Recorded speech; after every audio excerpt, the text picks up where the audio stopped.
Assalamualaikum warahmatullahi wabarakatuh.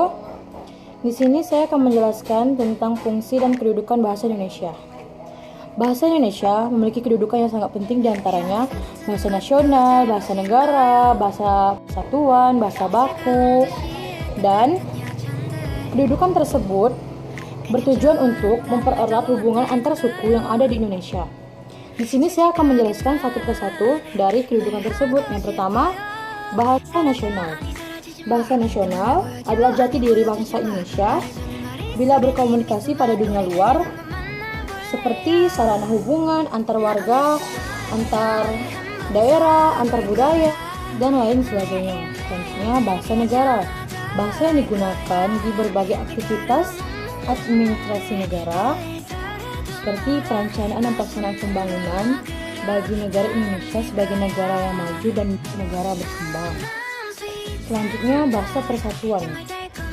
Nomor satu, suku bangsa, yaitu persatuan suku, agama, rasa, antar golongan, seperti dari Sabang sampai Merauke. Selanjutnya, bahasa baku. Bahasa baku ialah bahasa yang digunakan di dalam acara resmi, seperti nomor satu, sosial budaya dan bahasa. Dan jika kita menggunakan bahasa baku di acara resmi tersebut pun, di sana menandakan kalau kita memiliki kepribadian untuk berkomunikasi dan penambah kewibawaan sebagai intelektual atau seperti pejabat gitu. Selanjutnya, menjelaskan hakikat bahasa Indonesia baku. Bahasa sebagai sarana interaksi sosial. Hakikat bahasa Indonesia sebagai alat komunikasi mengandung beberapa sifat seperti sistematik, komunikatif, ujar, dan manusiawi. Nah, di sini saya akan memberikan satu persatu ciri-ciri ragam bahasa Indonesia. Yang pertama, kemantapan dinamis. Kemantapan dinamis ialah memiliki kaidah atau aturan yang relatif tetap. Yang kedua, cendekiaan.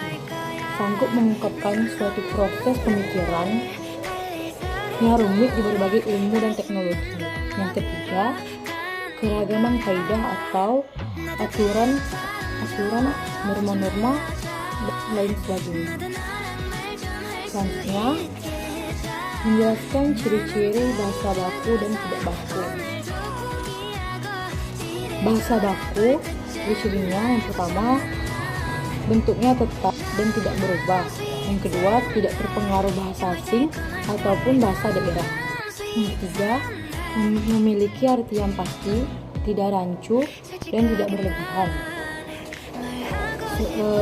Dan bahasa tidak baku, bahasa yang sering kita gunakan di keseharian kita, dipengaruhi oleh bahasa asing, bahasa daerah, dan dipengaruhi oleh bahasa zaman modern sekarang ini, dan bentuknya mudah berubah.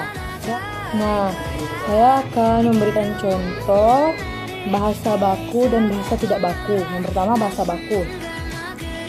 Hai, Tina, bolehkah saya meminjam penamu? Nah, itu bahasa baku. Kalau bahasa tidak bakunya, Tina, boleh gak aku minjem pena kau? Gitu. Pokoknya dia tercampur bahasa daerah, bahasa asing, dan bahasa modern saat ini. Sekian dari saya. Wassalamualaikum warahmatullahi wabarakatuh.